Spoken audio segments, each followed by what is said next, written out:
Sagaleyna Selamun Aleyna İmam-ı Sagaleyna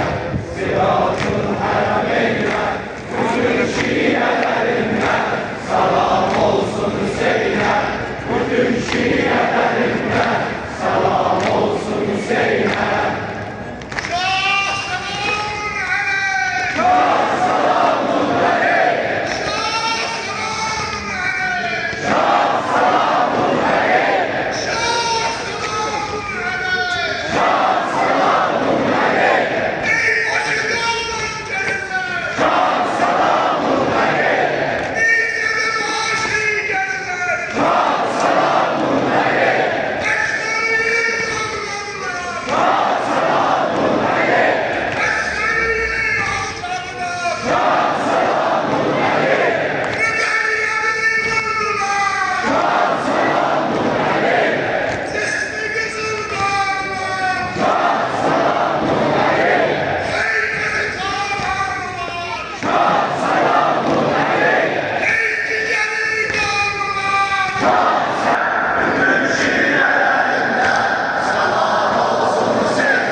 حسین صبح صفاdır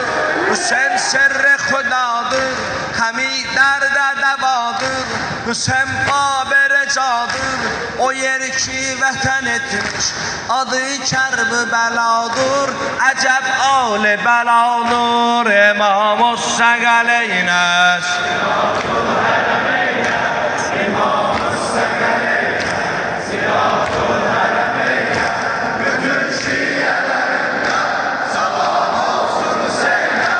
Bütün Şii'lerinden salam olsun Hüseyin'e Deri qiblədə Musa Səri səhnədə insan Onun müqabilində duran Həzrət Yəhya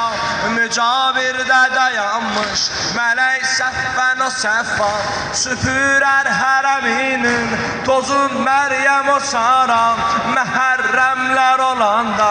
Gələr Həzrət Zəhra Hüseynin boğazından Öpüb səsliyər ey vay Hüseynin boğazından Öpüb səsliyər ey vay İmam-ı Səqələynə İmam-ı Səqələynə